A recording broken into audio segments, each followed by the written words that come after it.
Hello and welcome to SPMIS Academy. Today we'll analyze important newspaper articles of 13th May 2025. Please note you can download the PDF version of today's newspaper analysis by clicking the link given in the comment section. This is the list of the topics that we'll be covering from today's newspaper. The first topic is about right to know. This topic is important from our syllabus GS paper 2 Indian polity point of view. Current context देखते हैं और फिर हम detail में देखेंगे कि what is this right to know. तो हाल फिलहाल में सुप्रीम कोर्ट ने एक जजमेंट डिलीवर करते हुए कहा कि right to know is a fundamental right available to the citizens. क्या था केस वो भी जरा देखते हैं, फिर देखेंगे सुप्रीम कोर्ट के जजमेंट के बारे में थोड़ा और डिटेल में। तो हाल फिलहाल में दिल्ली हाई कोर्ट ने एक फैसला दिया था जहां पे उसने डायरेक्शन दिया था विकी मीडिया फाउंडेशन को to remove a page on Wikipedia detailing a legal dispute involving an Indian news agency ANI। तो ANI से संबंधित एक इंफॉर्मेशन था विकिपीडिया पेज पे, उसको रिमूव करने के लिए दिल्ली हाई कोर्ट ने डायरेक्शन दिया विकी मीडिया फाउंडेशन को। Vicky media foundation manages Wikipedia pages, तो इसको आदेश दिया कि आप इस पेज को हटाइए which is with respect to legal dispute involving news agency ANI। अब फिर ये मामला पहुंचा सुप्रीम कोर्ट में। सुप्रीम कोर्ट ने दिल्ली हाई कोर्ट के इस फैसले को रिवर्स कर दिया। उसने कहा कि इस तरह के इंफॉर्मेशंस को हटाने का आप इंस्ट्रक्शन सीधा सीधा किसी भी डिजिटल प्लेटफॉर्म को नहीं दे सकते। It will infringe common citizens right to know. अगर आप विकिपीडिया पे कोई भी इंफॉर्मेशन पड़ा हुआ है, आपको लगता है कि उससे जनता को इंफॉर्मेशन तो जा रहा है बट किसी एक पर्टिकुलर न्यूज एजेंसी या किसी भी पावरफुल इंस्टीट्यूशन का इमेज थोड़ा खराब हो रहा है, आप उसके इमेज को बचाने के लिए वो पेज को डाउन करा देते हैं, तो in that way you are compromising with common citizens right to know. और इसी तरीके से फिर सुप्रीम कोर्ट ने कहा कि ये पर्टिकुलर जो केस है जहाँ पे दिल्ली हाई कोर्ट ने एक पेज को टेक डाउन करने का आदेश दिया है, it is not just about a particular institution ANI, it is about common citizens right to know, and that is why Supreme Court found this particular decision disproportionate and thus Supreme Court reversed Delhi High Court's judgment। अब ये किस organisation को लेकर के dispute हुआ and all, ये आपको याद रखने की जरूरत नहीं है, बस याद ये रखना है कि the Supreme Court has affirmed that right to know is part of article 19(1)(a) freedom of speech and expression. जब तक हमारे पास सही इंफॉर्मेशन होगा नहीं, तब तक हम लोग कैसे अपने आप को एक्सप्रेस कर पाएंगे? What is the point in having freedom of speech and expression unless we are having right information available with us. At the same time, Supreme Court said that Article 21 also entails right to know। तो कुछ ही दिनों पहले, लगभग एक week पहले ही हमने देखा था आर्टिकल 21 के बारे में कि it generally entails free right to life and personal liberty, but then Supreme Court extended it in Francis case। It said that Article 21 means right to life with dignity, and in order to have dignified life, one needs to have rights mere beyond right to survival. सिर्फ survival होने तक right to life जो है वो limited नहीं होना चाहिए। Right to life also should ensure right to life with dignity. और इसी डिग्निटी वर्ड का इस्तेमाल करते हुए फिर सुप्रीम कोर्ट ने आर्टिकल 21 के एम्बिट को एक्सपैंड किया।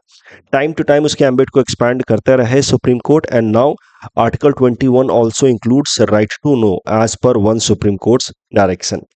तो right to know is a fundamental right as per Supreme Court's directive under Article 19(1)(a) freedom of speech and expression and Article 21 right to life and personal liberty। क्यों right to know is important वो भी जरा देखते हैं। Right to know is essential because it enables citizens to participate in public discourse। आप कभी पे भी, जैसे मैं अभी आपके सामने न्यूज़पेपर एनालिसिस कर रहा हूं, but unless I am made available with several kind of information available on digital media platforms and print media and all, how would I engage into this discourse? Public discourse is not possible unless individuals and citizens are allowed to have accessibility to knowledge. It is very fundamental in democratic process. Democratic process में क्या होता है? Regular elections होते हैं, आम जनता को voting right होता है, बट अपने वोटिंग राइट का प्रैक्टिस इंसान तो तभी ना करेगा जब उसके पास सही इंफॉर्मेशन होंगे अलग अलग लीडर्स के बारे में, अलग अलग पॉलिटिकल पार्टीज के बारे में. सो डेमोक्रेटिक प्रोसेसेस के लिए also right to know is a fundamental right. It also holds public authorities accountable.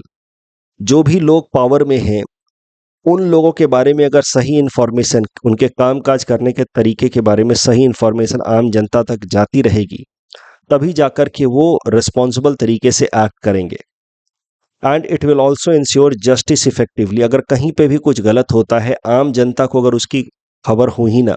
अब कोलकाता में अगर मान लीजिए एक हीनस क्राइम हो गया, you all know last year it happened, आम जनता को उसकी खबर ही नहीं होती, तो फिर जुडिशरी के ऊपर या पूरा का पूरा एग्जीक्यूटिव एडमिनिस्ट्रेटिव सिस्टम के ऊपर इतना दबाव नहीं बनता to deliver justice in swift manner. तो इन सब चीजों को ध्यान में रखते हुए Supreme Court has identified that right to know is a fundamental right. साथ ही साथ ये फैसला सुनाते हुए सुप्रीम कोर्ट ने कहा कि right to know is an important right of course which will enable public discussion. और पब्लिक डिस्कशन जब होगा तो फिर there will be some criticism of courts also. जब जनता के पास इंफॉर्मेशन जाएगा, जैसे एक दिल्ली हाई कोर्ट के जज से के घर से बहुत सारा कैश मिला, एक एक्सीडेंटली उनके घर में आग लग गई और फिर बहुत सारा कैश वाज फाउंड. अब ये इंफॉर्मेशन जनता तक पहुंचेगी तभी जब जनता का right to know is protected. और जब इस तरह की इंफॉर्मेशन जनता तक पहुंचेगी, so there will be some legitimate criticism of courts also. तो सुप्रीम कोर्ट ने कहा कि no institution should be beyond criticism. जनता के पास जब इंफॉर्मेशन जाएगा तो जनता क्रिटिसाइज करेगी अगर कोई जेन्युइन पॉइंट है तो. And no institution should be beyond criticism even the judiciary. And not every criticism of judiciary should be taken as contempt of court. ये कहा है सुप्रीम कोर्ट ने हाल फिलहाल में कि a legitimate criticism of judiciary should not be equated with contempt of court. अब contempt of court क्या होता है वो भी जरा समझते हैं. Contempt of court is an act of disrespect or disobedience towards judges, courts officers. या फिर contempt of court may not be directly act of disrespect or disobedience towards an individual judge या court officer, but it might include interference with the process of the court. Orderly processes में interference करना, जज या पूरे system में. मान लीजिए किसी ने कोर्ट में ताला लगा दिया, जज को अंदर जाने नहीं दे रहा, किसी वकील को पकड़ लिया, इस तरह के कुछ भी एक्टिविटीज होते रहते हैं लोकल कोर्ट में. तो such activities can also be considered as contempt of court.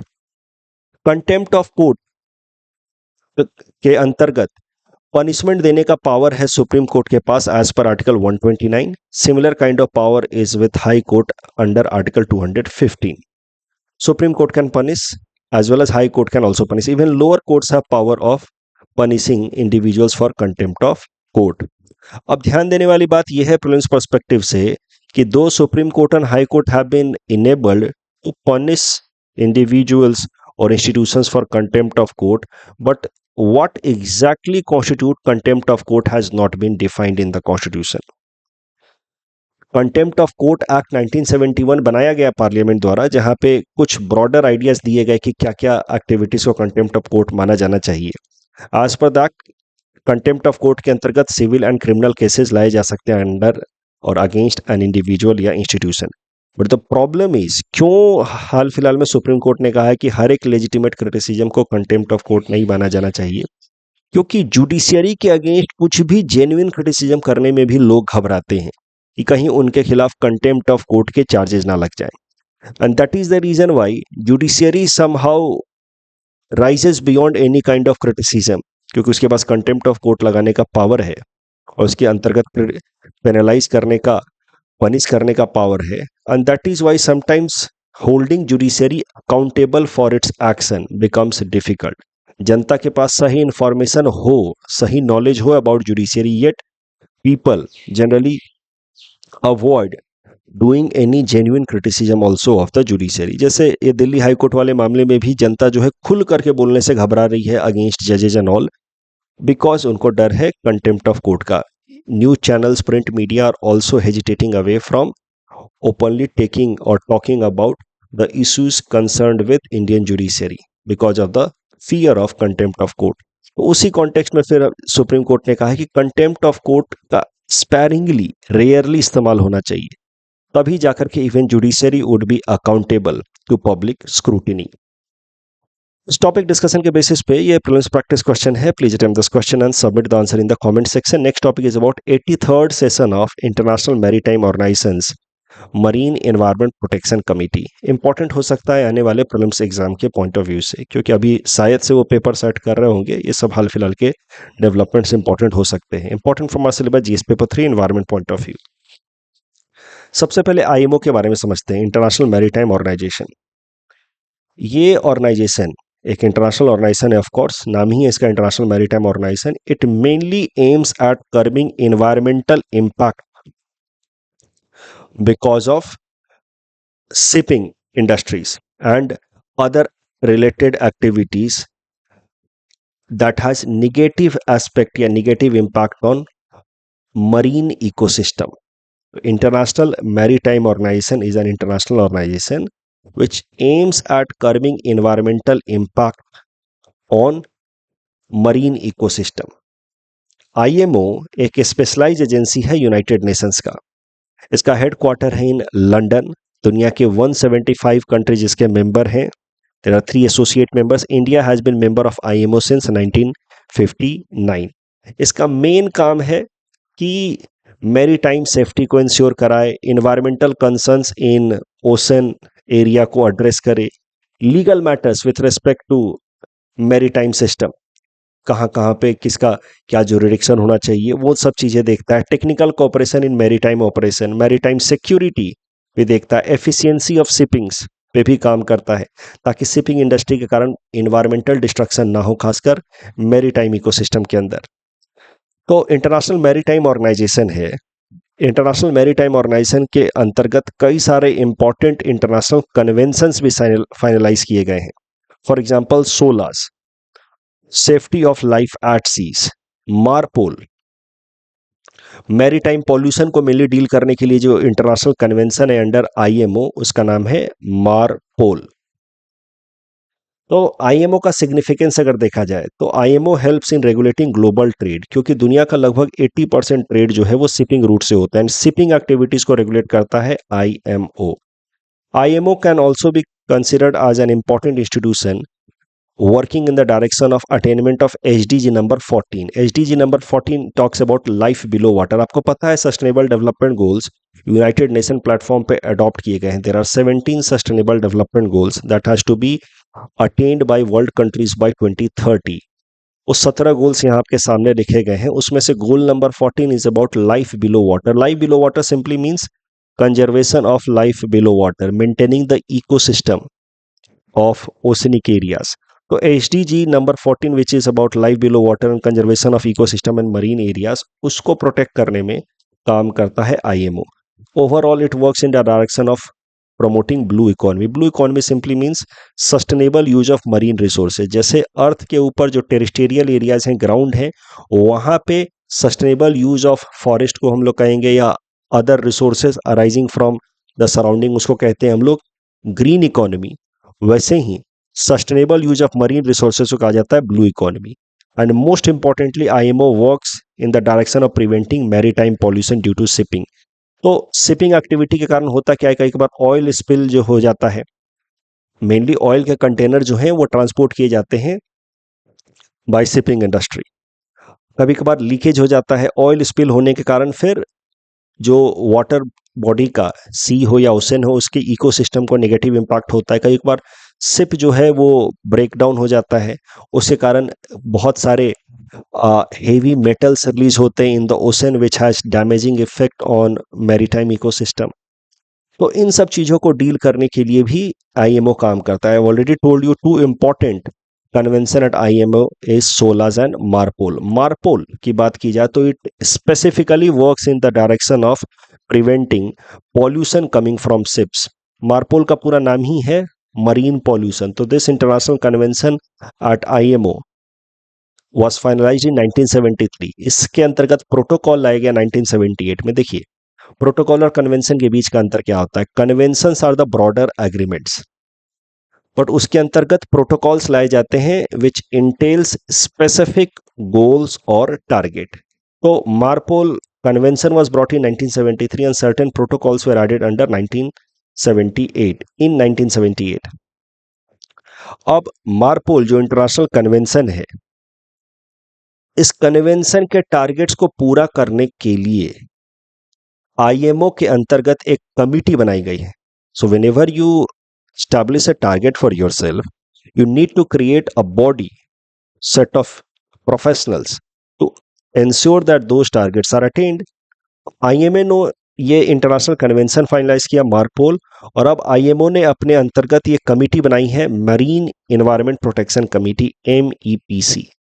ये न्यूज हो सकता है प्रीलिम्स एग्जाम में आपसे पूछा जाए। एमईपीसी का 83rd सेशन हाल फिलहाल में कराया गया लंदन में, और वहां पे एमईपीसी के 83rd सेशन में कुछ इंपॉर्टेंट फैसले हुए। देखते हैं क्या फैसले हुए। तो यहां पे बात हुई कि शिपिंग इंडस्ट्री के कारण दुनिया का लगभग 3% ग्रीन हाउस गैस इमिशन होता है, and the target under MEPC is कि हम लोग नेट जीरो कर देंगे मरीन या शिपिंग इंडस्ट्री से होने वाला ग्रीन हाउस गैस इमिशन का बाय 2050। तो सरल भाषा में कहें तो ओवरऑल आईएमओ का जो मार्पोल कन्वेंशन है, जिसको इम्प्लीमेंट करने के लिए एमईपीसी वाली कमिटी बनाई गई है, इन सब का लक्ष्य है कि शिपिंग इंडस्ट्री को हम लोग नेट जीरो पे पहुंचाएंगे बाय 2050। मतलब जितना शिपिंग इंडस्ट्री कारण ग्रीन हाउस गैस इमिशन होता है, उतना ग्रीन हाउस गैस हम लोग सेक्वेस्टरेट या एब्जॉर्ब भी करेंगे from the atmosphere, making the impact of shipping industry zero as far as greenhouse gas emission is concerned over our atmosphere। So that is the goal कि net zero attain करेंगे by 2050। That is the goal under IMO। IMO का जो MARPOL convention उसके अंतर्गत गोल है। अब ये जो MEPC नंबर 83 कराई गई है लंदन में, यहाँ पे ट्रांजिशनरी टारगेट्स रखे गए हैं कि ठीक है नेट जीरो तो 2050 तक करेंगे, लेकिन उसके पहले क्या क्या टारगेट्स होने चाहिए। तो उसके पहले के ट्रांजिशन टारगेट्स हैं कि 20 to 30% of green house gas emission reduction should happen by 2030 and 70 to 80% of greenhouse gas emission reduction should happen by 2040। ये हम लोग बात कर रहे हैं विथ रिस्पेक्ट टू 2008 लेवल, यानी कि शिपिंग इंडस्ट्री द्वारा जो भी ग्रीन हाउस गैस इमिशन हो रहे थे 2008 में, उसका लगभग 20 से 30% ग्रीन हाउस गैस इमिशन कम करना है बाय 2030 एंड 70 to 80% कम करना है by 2040। These are the new targets attained under MEPC 83 which was held in London। ये जो डिस्कशन हमने किया है, इसके बेसिस पे HDG रिलेटेड एक प्रीलिम्स प्रैक्टिस क्वेश्चन है यहाँ पे। Please attempt this question and submit the answer in the comment section.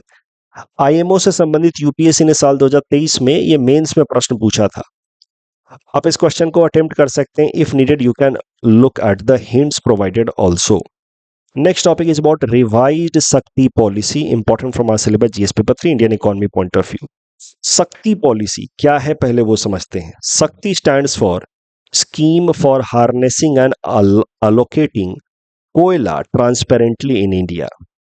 नाम से जैसा आपको समझ आ रहा है, जो ऑयल जो कोल माइन से हैं, वहां से जो कोल एक्सट्रैक्ट किया जाता है, उसको अलग अलग पावर प्रोड्यूसिंग कंपनियों को कैसे एलोकेट किया जाए, उसको लेकर के एक पॉलिसी बनाई गई जिसका नाम है शक्ति पॉलिसी।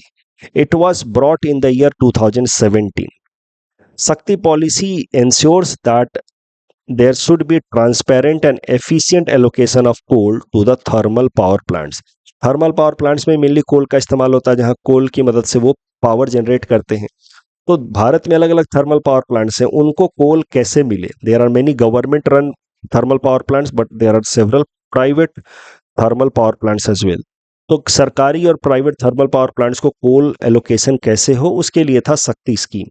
करंट न्यूज ये है कि अब शक्ति स्कीम को थोड़ा सा और रिस्ट्रक्चर कर दिया भारत सरकार ने। So Government of India has recently approved revised Shakti scheme for streamlining coal allocation to the power sector.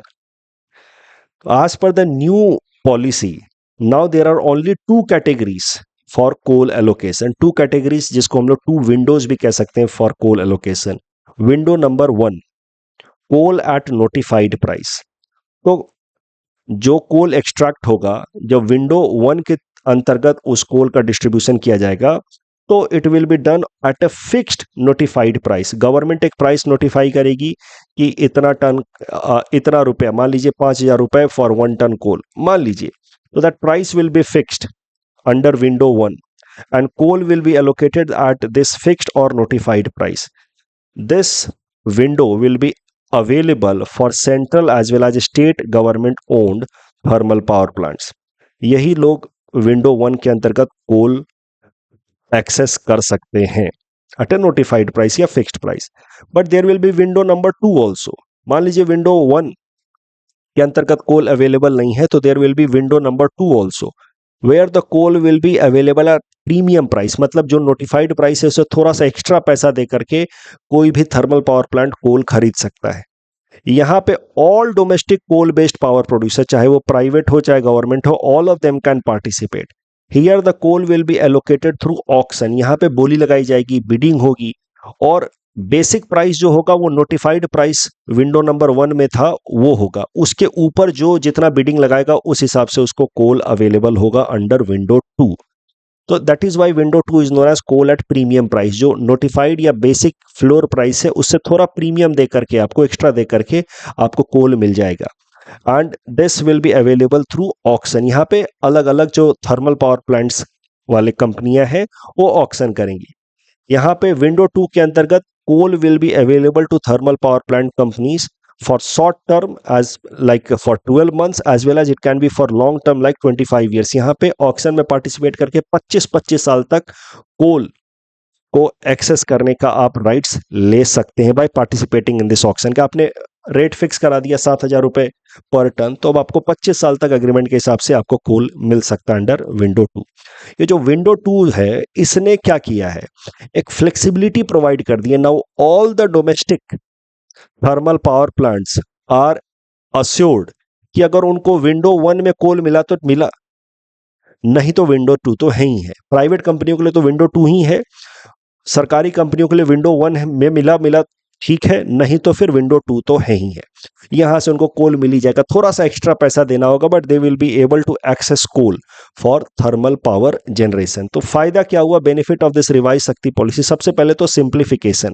Earlier there were so many methods for coal allocation, अब उन सबको बॉइल डाउन करके सिर्फ 2 तरीके ला दिए गए हैं। So consolidation of multiple allocation methods that were available earlier, now it has been into 2 clear categories, plus flexibility.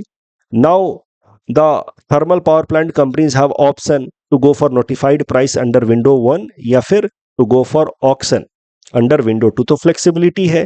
It will also encourage investment. New thermal power projects will come in the country, hoping कि now coal accessibility is easier। पहले private कंपनियों को कोल access करना ही बड़ा कठिन हो जाता था। उनको जनरली प्राइवेट कंपनियों को इंपोर्ट करके अपनी कोल रिक्वायरमेंट मीट करनी होती थी if they had to establish thermal power plant. So now dependency on import will also come down, and most importantly now excessive restriction on thermal power plants has been reduced for coal allocation. Market efficiency is being promoted. There is removal of purchasing power agreement. कैसे market efficiency को बढ़ाया जा रहा है, regulation को घटाया जा रहा है, वो जरा समझते हैं। तो removal of purchasing power agreement under window 2। देखिए पहले क्या होता था कि किसी भी थर्मल पावर प्लांट को कोल तभी दिया जाता था जब वो थर्मल पावर प्लांट किसी दूसरी पावर डिस्ट्रीब्यूशन कंपनी, जिसको हम लोग शॉर्ट में कहते हैं डिस्कॉम, उसके साथ एक पावर परचेजिंग एग्रीमेंट साइन कर ले। फॉर एग्जांपल हमारे यहाँ पे डिस्कॉम है, पावर डिस्ट्रीब्यूटिंग कंपनी है APDCL, Assam power distribution company limited. अब अगर आपको एक थर्मल पावर प्लांट इस्टेब्लिश करना है और आप चाहते हैं, पहले के हिसाब से नियम क्या था कि अगर आप चाहते हैं कि आपको कोल सरकार एलोकेट करवाए, तो आपको पहले एपीडीसीएल या उसके जैसे किसी पावर डिस्कॉम कंपनी के साथ एक पावर परचेज एग्रीमेंट साइन करना होगा कि हम आपको इतना पावर बेचेंगे, इतनी इलेक्ट्रिसिटी बेचेंगे इतने साल के लिए, तभी जाकर के आपको कोल मिल सकता था। तो as a company working in the direction of thermal power production, you had to face several limitations. You had to first of all engage into power purchasing agreement with a power distribution company, discoms. Then only you could participate in buying coal through auction process. But now the requirement of power purchasing agreement in order to participate in window 2, that is to buy coal at the auctioned price, is removed. So lesser restriction from the government side, more freedom to the thermal power producing companies. That will promote market efficiency. It is expected to encourage investment in the field of thermal power plant. तो इस discussion के basis पे ये prelims practice question है. Please return this question and submit the answer in the comment section. Next topic is about asteroid YR4, important from our syllabus GS paper 3 science and technology point of view. Asteroid YR4 के बारे में समझने से पहले let us understand about Atlas. देखिए Atlas जो है it's a project which comprises of several telescopes around the world. दुनिया भर के अलग अलग हिस्सों में टेलीस्कोप्स बैठाए गए हैं under this Atlas project funded by NASA. Atlas का मेन काम है कि वो हमारे अर्थ के आसपास के स्पेस को स्टडी करता रहे कि कहीं कोई नियर अर्थ ऑब्जेक्ट तो नहीं आ रहा है. So Atlas keeps on studying the space around our earth every 24 hour in order to remain vigilant so that some near earth object should not hit our earth surface. यही Atlas ने साल 2024 यानी कि पिछले साल के दिसंबर महीने में एक एस्टेरॉयड YR24 को स्पॉट किया कि एक एस्टेरॉयड YR24 जो है वो नियर अर्थ एस्टेरॉयड है and it might hit our earth surface in future. तो asteroid YR4 as per Atlas telescope, संभावना इसकी ये थी as per Atlas telescope that asteroid YR4 could hit Earth surface by 2032. So there was 3.1% chance. जब दिसंबर में पहली बार Atlas ने, ये जो एटलस एस्टेरॉयड ट्रैकिंग सिस्टम है, इसने YR4 को ट्रैक किया था, तो उस टाइम में इसने प्रोजेक्ट किया था कि by 2032 there is 3.1% chance that this YR4 asteroid may hit the Earth surface. अगर अर्थ सरफेस को हिट करता तो of course it could have huge damaging effect on earth. लेकिन अब अप्रैल महीने में लगभग 4 महीने बाद इसने अपने प्रोजेक्शन को थोड़ा सा रिफाइन किया है और उसने कहा है कि अर्थ को हिट करने की प्रोबेबिलिटी नियर जीरो है. अर्थ को ये हिट नहीं करेगा, but there is now chance of colliding with moon YR24 as per the new projection by NASA scientists on the basis of data provided by Atlas telescope. There is a chance of 3.8% that YR4 asteroid YR4 could collide with moon on December 22nd in 2032. अगर ये moon के साथ collide करता है in December 2032, then it can leave about 500 to 2000 meter wide crater. एक बड़ा सा वहां पे क्रेटर, गड्ढा सा क्रिएट हो जाएगा. And explosion will also be there. That explosion will be massive. It will be about 340 times more powerful than the explosion happened in Hiroshima. अगर ये होता है तो. बट अच्छी बात ये है कि जो दिसंबर में प्रोजेक्शन था कि इसका 3.1% चांस है to hit the earth surface, now that projection has been revised. YR24 की अब लगभग 0% चांस है to hit earth and about 3.8% chance है टू हिट मून. इस टॉपिक डिस्कशन के बेसिस पे प्रीलिम्स प्रैक्टिस क्वेश्चन है. Please run this question and submit the answer in the comment section. Article 51 of United Nation charter, it permits individual और collective self defence if N armed attack occurs against UN member state. Smiling Buddha से संबंधित दोनों statement correct हैं, smiling Buddha and operation शक्ति. यहाँ पे first statement गलत है. मिनिस्ट्री ऑफ एग्रीकल्चर इसको नहीं रन करती है, मिनिस्ट्री ऑफ फूड प्रोसेसिंग इसको रन करती है. फर्स्ट स्टेटमेंट गलत है, बाकी सारे स्टेटमेंट सही हैं. टेरिटोरियल आर्मी से संबंधित, it is a reserve force of civilian volunteers who receive military training. That's all from our side for today. Thanks for watching.